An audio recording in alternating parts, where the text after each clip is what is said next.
Friday. All right. Well, today we're going to talk about the border crisis, but not really on the border. So, if you think still at this point that the border crisis only affects border states like Texas or big cities like New York and Chicago, think again. So last week, everyone was talking about Aurora, Colorado, right? And how the Venezuelan gangs were taking over apartment buildings. Well, this week, it's the small towns in Ohio that are speaking out about the frankly barbaric acts of Haitian migrants that have taken over much of Springfield, Ohio. And this was the thing that Trump brought up during the debate, that these Haitians are eating people's pets. And Kamala just sat there and laughed it off. And then the moderators fact checked it by saying they talked to the city manager and there was no evidence of this. Well, I have a question. If there's no evidence of it, how did ABC News know ahead of time to check with a city manager of a small town in Ohio about migrants eating pets? Like, that just seems a little specific, if you ask me. But of course, they knew it was happening because it's been all over social media.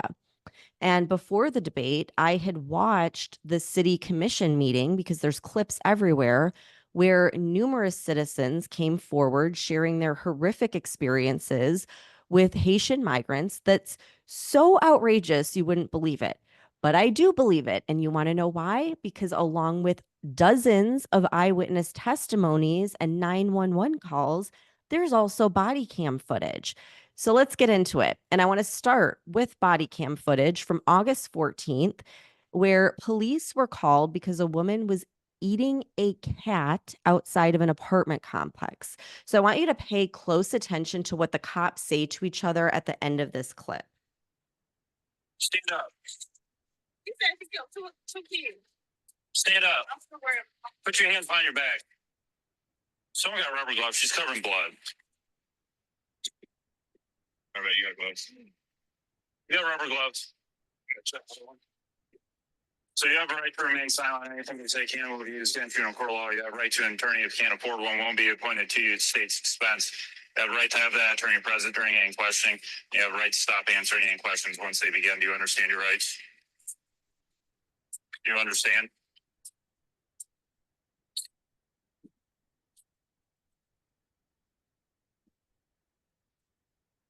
Smile for me. Smile. Go like this. Did you eat that cat? Did you eat it? No, why'd you kill it? Get in there. It's ridiculous.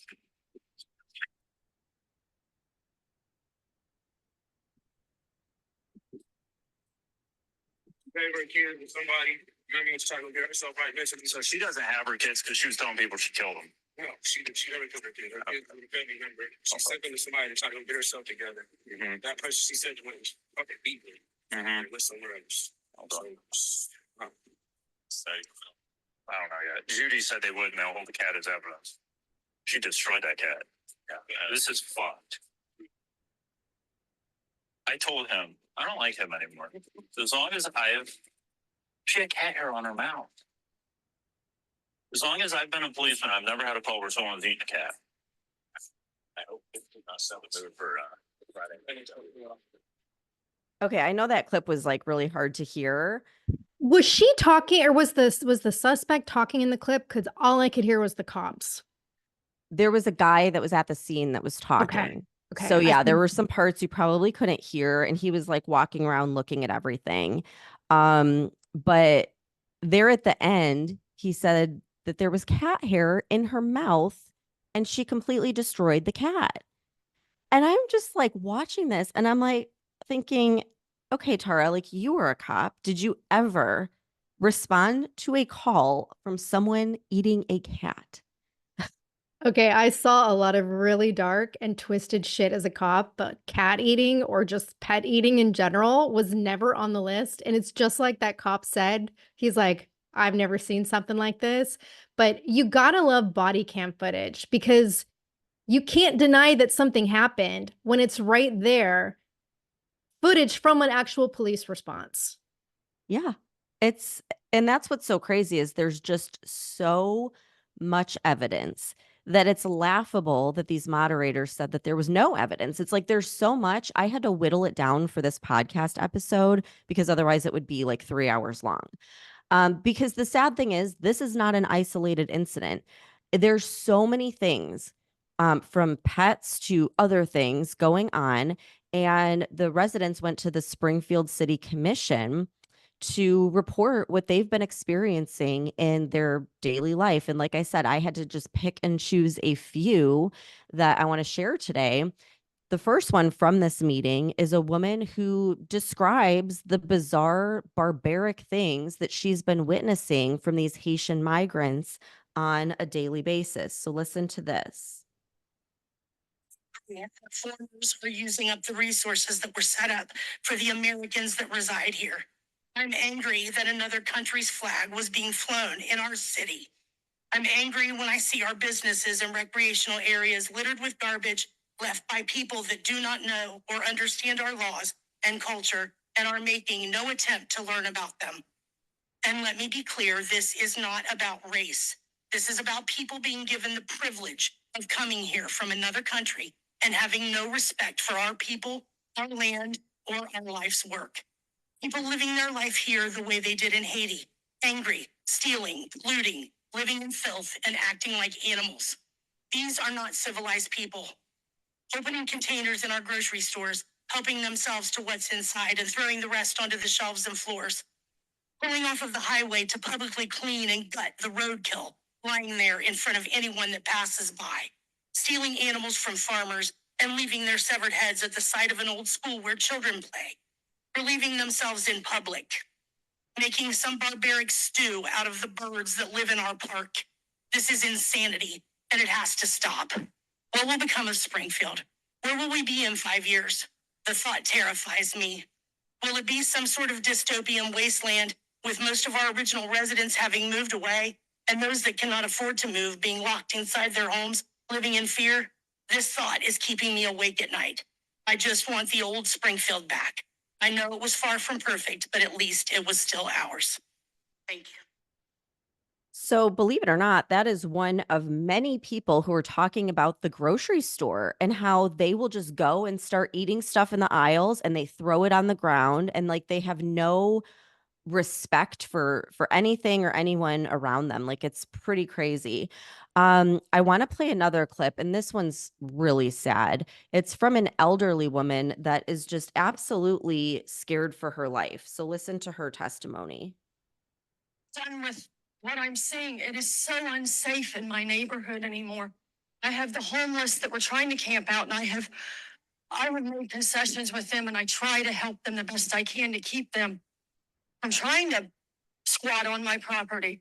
But it is so unsafe. I have men that cannot speak English in my front yard screaming at me, throwing mattresses in my front yard, throwing trash in my front yard. And I can't.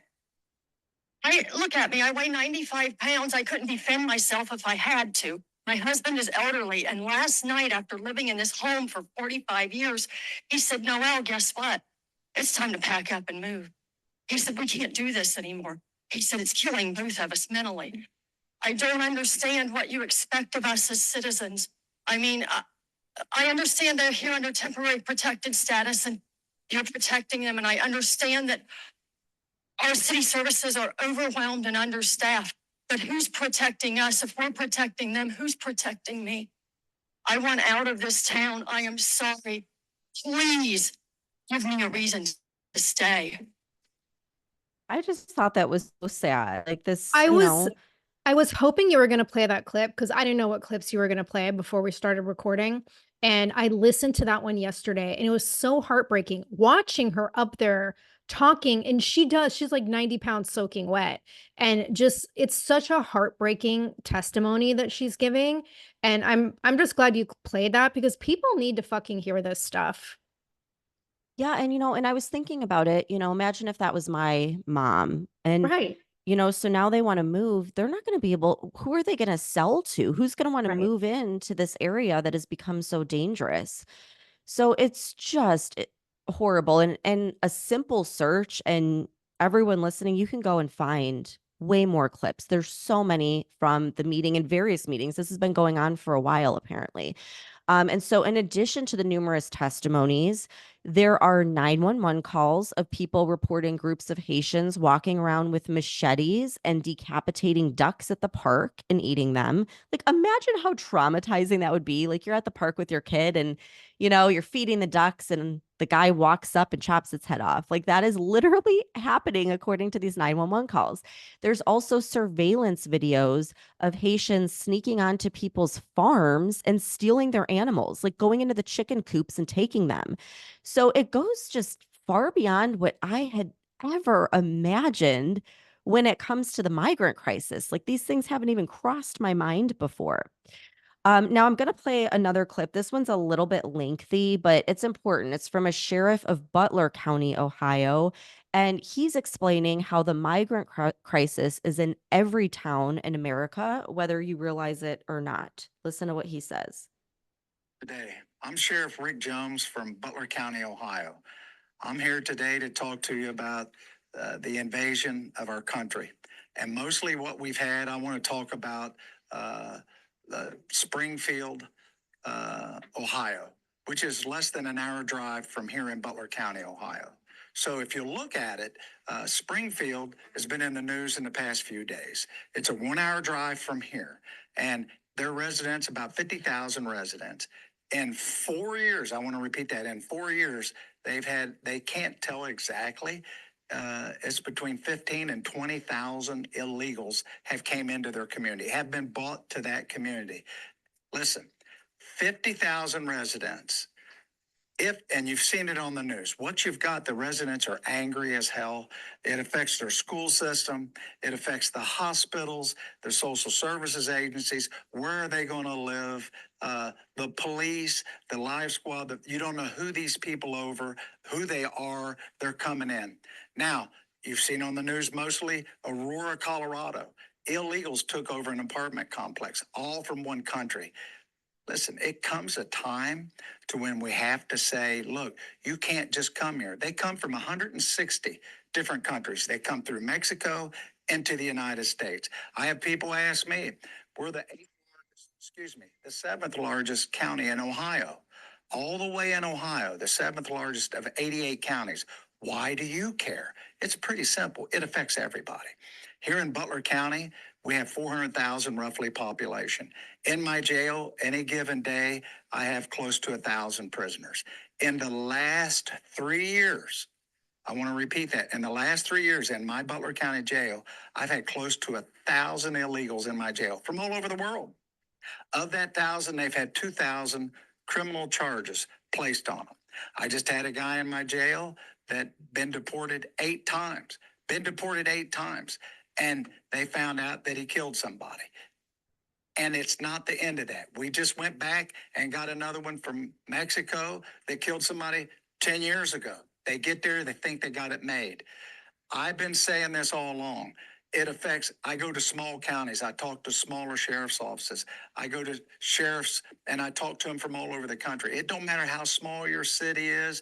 If you're on the interstate, you got people coming through, they arrest them. What language are they speaking? They come through your jail. They're in your area. If you get out on the roads and you travel, they're in your area. If you go to the people that have died, here in Ohio, we've had 5,000 people die of drug overdoses where the fentanyl is coming through the Mexican border, coming from China. China's doing this on purpose and trying to addict and kill people and cause disruptions within our country. It's not on the border. I've been to the border 3 times. And I'm telling you, every state is a border state right now. If you get out on the highway, you travel, you get out on you go shopping, people are on drugs, they're driving cars. This is because it's coming through Mexico from China. We're in a major, major issue of our country. 78% of Americans think that we've let the borders go and we're being overrun. We have people coming from China that are of military age. That's not make-believe. We have people that are here. We're getting ready to come up on 9/11. Don't forget what terrorists can do, a small group. Pay attention. These complexes and these people that are coming into our country illegally, they're not supposed to be here. We don't know who they are. We allow close to 1.5 to 2 million people to come in illegal every year. I believe they've got close to 16 million people or more that have came into this country. We have no idea who they are. Pay attention. God bless you, and stay safe, my friends. So I wanted to play that, and I really wanted to do this episode because, Tara, I feel like we're always talking about New York and Chicago. And yeah, that's probably where a lot of these people start, but then they start trickling out to these smaller towns. Like, oh, who thought Springfield, Ohio, or Butler County, Ohio would be dealing with this major problem? Well, who thought a sheriff from Butler County, Ohio would have been to the border more Right. times than our borders are, you know? Oh I my mean, God, such a good point. it's ridiculous though. And it's like in every one of these areas where we're seeing this influx of migrants, it brings with it high levels of crime. It goes hand in hand, right?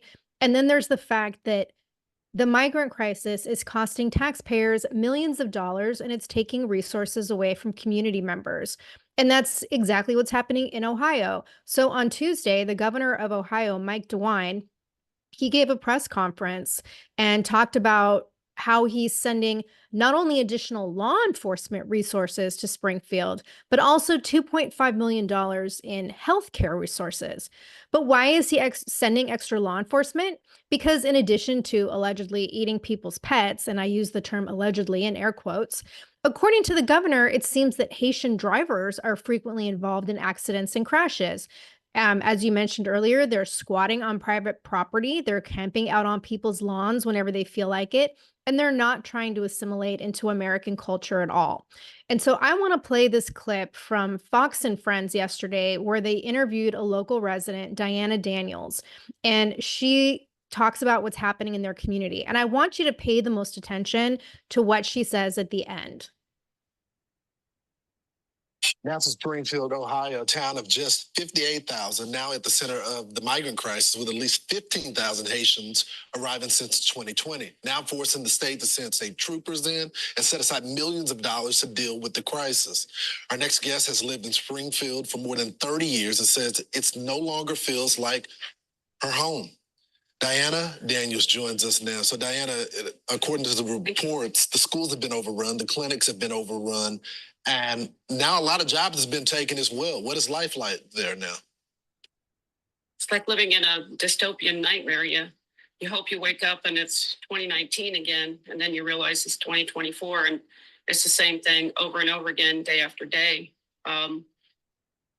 It's hard sometimes to get up in the morning and hear residents that I've known for years struggle. This is a paycheck to paycheck kind of town, a working class, and the citizens that depend on our social services, like healthcare, a rocking horse, going down to Social Security office for benefits, are waiting in line, and they're not getting the services they need. And it breaks my heart to see people that I taught and their children experiencing this. So I took it upon myself to make sure that I showed up at every city commission meeting pleading our case. And if it took, something like this to get the spotlight flashed on us, then so be it. We've needed help, but for several years, and maybe we're going to finally get it. The sad thing is it's more of my money being spent on a problem that we did not create. So, Diana, let's talk about that, because you take great umbrage with some of the characterizations that people tried to make about you and people in your town, saying that you're hateful people just because you're bringing attention to the issue. And some of those comments are being made by people that I've known for many years, and that's probably the hardest thing to deal with. Because the city has always been a close-knit community. We have pockets of neighborhoods, and what's happening is a disruption of the smaller neighborhoods, and it has never been a race issue. It's about color. It's not about color. It's about culture. Your once close-knit community has now been changed, and there are people in your neighborhood that you don't know, that don't speak your language, that live a different lifestyle from you. And it's going to cause some tension, but it is a different culture that we're dealing with. And I've tried and tried and tried to push that issue, but it's not helpful when our own city government has printed those very comments in city documents. Who do you blame That for the this? challenges that Springfield faces is race. It's not. I apologize, Diana, but who do you blame for this issue? Because we got a national election coming up, and there is one person that is control of the border, and that's the commander-in-chief, and he sets the policy for that through the Homeland Security Secretary. His vice president wants to be the next president. Who do you hold accountable for this surge of migrants that are now in your community? Well, it certainly is a top down. It's also a bottom up. So how did Springfield get the target put on its back for this many Haitians? And don't forget, we also had a surge of Hispanics from 2014 on. How did that happen? And that's what a team and I have been investigating for the last year, is the why. Why did this happen to us? Who was responsible? How did that happen? And then follow the money. And it's very difficult with our limited resources to tease that out, but it is from the top down, but it's also from the bottom up. Yeah, it's such a valid point. Diana, I hope things gets better. We'll continue reporting on this story. Thank you so much. Okay, so notice what she said there about being part of an investigation into why this is happening in Springfield. And the way to figure that out is to follow the money, because that's the key to this whole thing. And it's like, if these incidents that are happening are false, like the media claims, tell me, why is the governor sending additional law enforcement resources and millions of dollars to Springfield? Why is the Ohio Attorney General ordering an investigation into ways to stop the federal government from sending unlimited numbers of migrants to Ohio communities? They have experienced such an extreme population growth that the Attorney General is referring to it as a disaster. And why? Because this is what happens in a sanctuary city. Or I guess in this case, it's not technically a sanctuary city. It's a city that supports the Biden-Harris admin's temporary protected status program. And that's the program that has enabled and invited over 15,000 Haitians to pour into a city of less than 60,000 people over the past 3.5 years. Because surprisingly, even though DeWine is a Republican, and that's the governor, he's in full support of this program. And it sounds like they have no control over what's happening, because when the Attorney General, Dave Yost, when he was giving statements about the investigation, he said, quote, "How many people can they be expected to take? What are the limits to the federal government's power? Could the federal government simply funnel into Ohio all of the millions of migrants flooding in under the current administration's watch? There's got to be a limiting principle," end quote. Well, with this administration, it's pretty clear there is no limiting principle. And if Kamala becomes president, I don't think that's going to change. I was reading in the Daily Mail yesterday that the Biden-Harris admin recently announced that an estimated 300,000 Haitians could remain in America at least through February of 2026 under this program, and that they'll have eligibility for work authorization. Now, our open borders have clearly resulted in extreme chaos all over the country, and now we're seeing it pop up in all of these smaller communities, not just the big blue cities. And the bottom line is, it's not sustainable, but it's not the government that ends up dealing with it. Sure, they throw money at it, but they're not dealing with it. It's the residents and the legal American citizens who live in the affected communities that are stuck with the problem. Yeah, and I thought in that clip she made such a good point about, yeah, we might get the resources now that it's become, this big issue, but we're paying for it. The taxpayers are paying for a problem that they didn't create. And earlier you had mentioned car accidents as one of the topics that has come up in Springfield, and it came up at that Springfield City Commission meeting. So I want to play another clip. This is a gut-wrenching story of a woman who was struck and killed by a Haitian driver in her own driveway. Listen to her daughter-in-law explain what happened. About the death of ducks and cats in this town, but I'd like to talk about the death of one very special person, my mother-in-law, Kathy Heaton. On December 1st, I received a phone call that changed my life forever. She was collecting her trash can from her driveway when a car struck and killed her instantly. A task she had done over 2,000 times, spanning 4 decades in Springfield. That morning, though, a Haitian immigrant was allegedly driving recklessly when he struck and killed her. I say allegedly because to this day, there's been no punishment, not even for the expired tags on the vehicle he was driving. Months before she was killed, I began noticing the reckless driving and complete disregard for our driving laws by some members of the Haitian community. It made me angry. But now my anger has turned to fear for the safety of my family and the citizens of Springfield. I'd been to Haiti 14 years ago. My husband and I went, and it was my first time in a third world country. I sobbed when I saw the poverty living there, and I have great empathy and compassion for them, longing for a safe place to call home. But 14 years later, I'm living in fear in my own city. It's not safe. I am paralyzed with anxiety when I'm getting my children out of the car in any parking lot, walking on any sidewalk, and driving on any road in this town. I'm haunted by the faces I saw when I had to bear the news to my children and husband that she was dead. Their grandmother, the very person who tucked my 7-year-old twins into bed just 6 hours before on her 71st birthday, was never coming back. What everyone has feared is my reality, and it's my grief, and it should be yours as well. It saddens me greatly to think about leaving a place I've made a home, raised my children, became an active member of this community by providing medical care to the underprivileged and underserved, volunteering, serving on boards, and cheering for the success of the city. But just as the Haitians were seeking a safe place to call home, I now have found myself in that same situation, wanting to abandon this city and all my efforts above and search for a safe place to raise my family. We need to change the laws for immigrants wanting to obtain a driver's license in Ohio. Those coming from countries such as Haiti, in which roads are generally unmarked and signs indicating direction of travel seldom exist.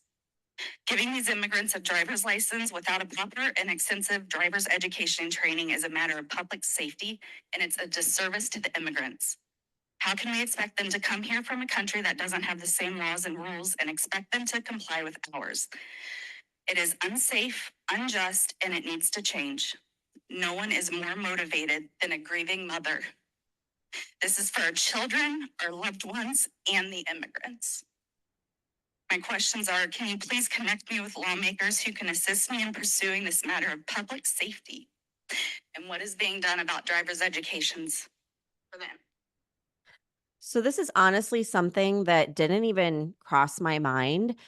You know, we talk about obviously the resources that they take, healthcare, that kind of thing. But yeah, like the rules of the road are totally different, and in some cases completely non-existent in countries where these migrants are coming from. There's no way they should be given a driver's license. And it makes me think of Tim Walz in Minnesota a few weeks ago signing that bill to, let all of these migrants just go to the DMV and pick up their driver's license. I mean, do they even take a test at all? I I don't doubt it. know. I don't know. I mean, yeah, in order to take the test, you'd have to speak the language and know the rules of the road. And it sounds like that's not happening in Springfield. So who knows what kind of exceptions they're making. The Morning Wire reported that last year, a Haitian migrant ran into a school bus and killed an 11-year-old boy in Springfield. Now, I promise I only have one more clip from the city meeting, but I think it's important because we talk about these big numbers, but this is like the individual impact it's having. And any one of us could be in this situation at any time. So I want to play a clip from a guy. I think he's the one that kind of spread the word on this because he started posting these videos on social media. And I think that's what started getting the attention of Springfield, Ohio. So he starts talking about not only what they're doing to the animals there, but also about the dangerous drivers and how the state patrol will pull over citizens for not using their blinker. Yet these illegals are driving like maniacs and no one is stopping them. So listen to his viewpoint. To come out from doing what I do on a daily basis to have fun, because I see what's going on in these streets, and I see you guys just sitting up there in them comfy chairs and suits, and I'm getting out here every day, and I'm broadcasting this, and you guys are just sitting up there in suits. Like, I really challenge you guys to get out here and do something. These Haitians are running into trash cans. They're running into buildings. They're running into, they flipping cars in the middle of the street. And I don't know how, like, y'all can be comfortable with this. Like, I don't know, like, who's getting paid from this. I honestly feel like someone's getting paid from it in the background. They dropping, you got a bunch of people on the bus getting dropped off at the gas station to come down here. I know a single mom that FaceTimed me tonight, FaceTimed me this morning at the welfare office that really need something. And it's nothing but immigrants over there.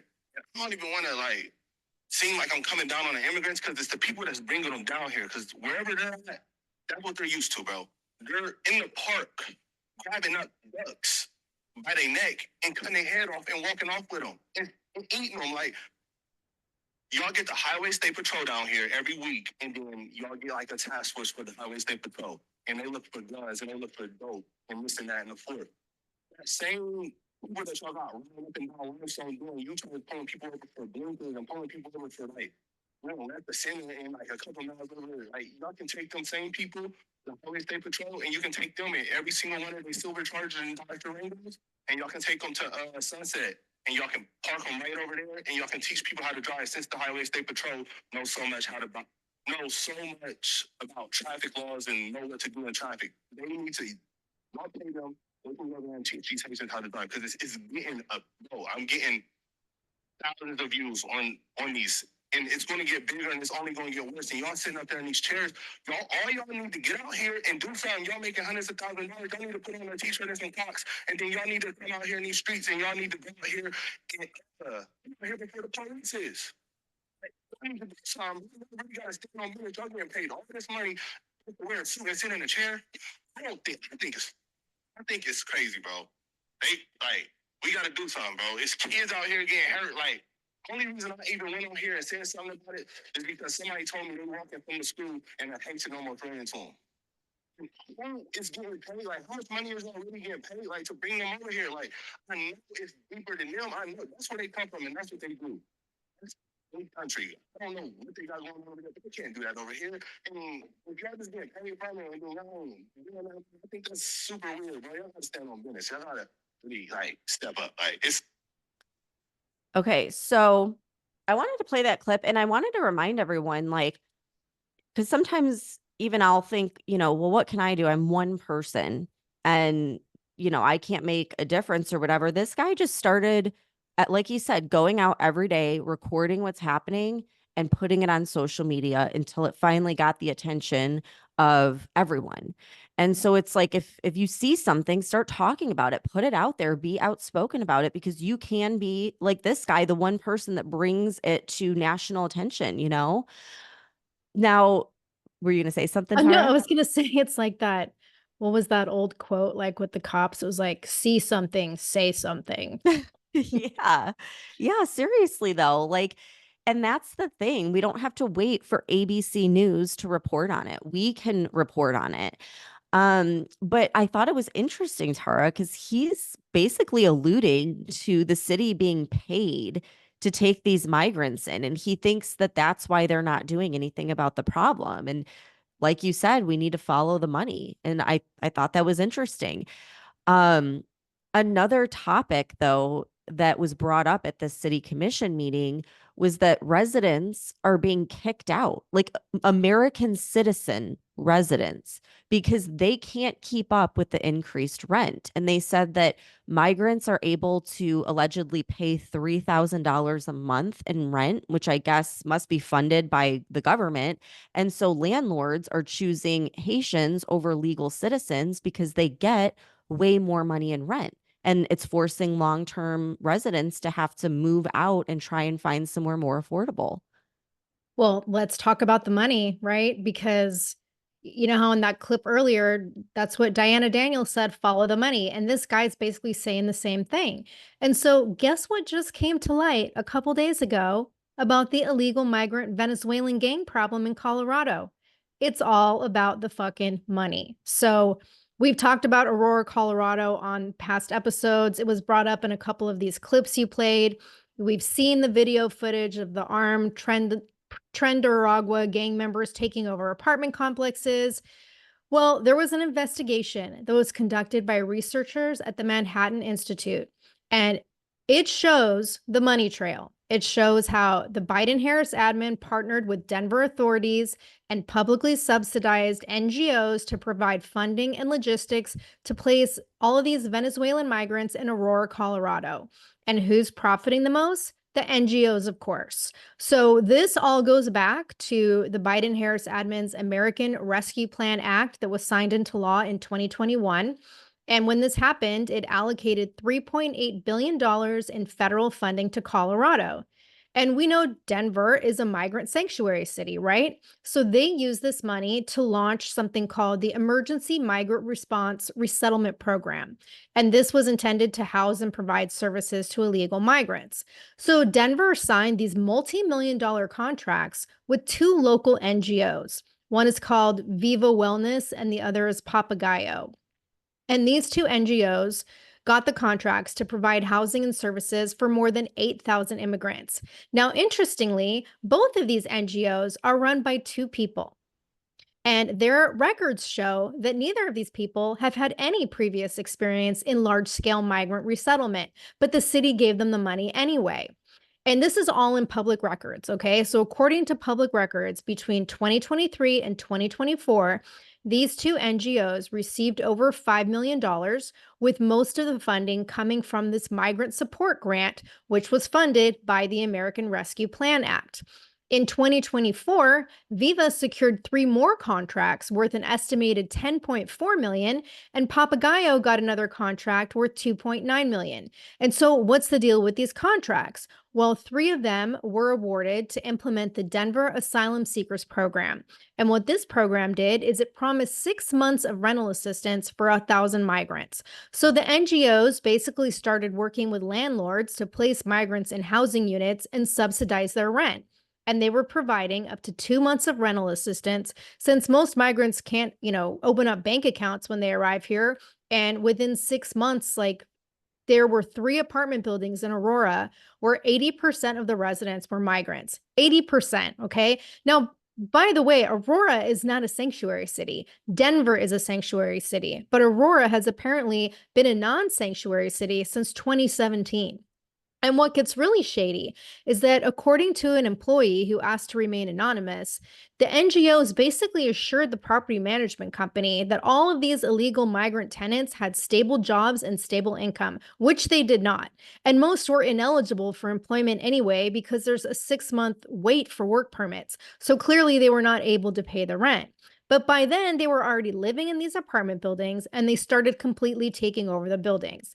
There is a confidential legal report that was obtained by the investigators where they have witness reports of multiple crimes taking place inside these apartment complexes, from small things like trespassing up to assault, extortion, drug use, illegal firearm possession, human trafficking, and sexual abuse of minors. And so what is the city of Denver doing about it?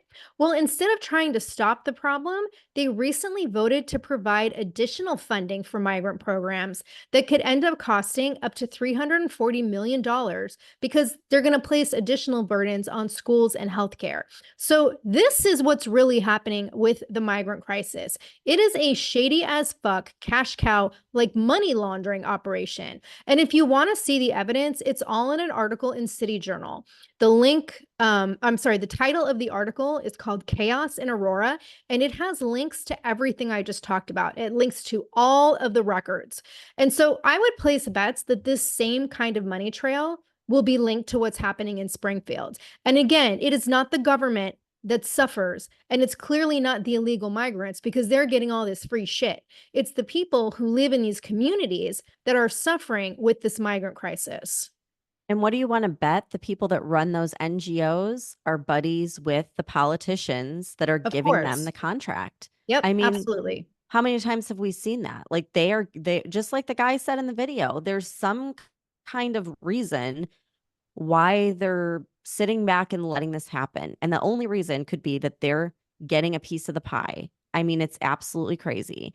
But then you have ABC News saying nothing to see here. There's no evidence at all, even though clearly there's mounting evidence. I mean, what we talked about in today's episode was just a sliver of what we found. It would take days to go through all of it. And that's why you have ABC News and Kamala getting so much hate after the debate, and why Trump is leading in like every poll even more than before the debate. Because, they fact checked this when clearly the fact check was false. And in 10 minutes, I was able to find all of those clips from residents, body cam footage, 911 calls, multiple city meeting videos to confirm the Haitians are not only killing and eating animals, but also doing a hell of a lot more to destroy this town. And so I think this clearly proves that the mainstream media is dead. When you can go on TikTok and get more accurate information than one of the biggest news networks, that's a problem. When people with no journalism background and no funding are doing a better job investigating this than experienced, high paid, well funded news reporters, that's a problem. And I think people are waking up to that and can see that. And I'm proud to be one of the podcasts calling them out on it and sharing the facts. So I want to say thank you for tuning in and supporting the show. And we'll be back here on Monday with more of the facts that the news refuses to report on. So I hope this kind of woke everyone up and gave you some information. And we'll be back here Monday. Thank you for tuning in. And I hope everyone has a great weekend.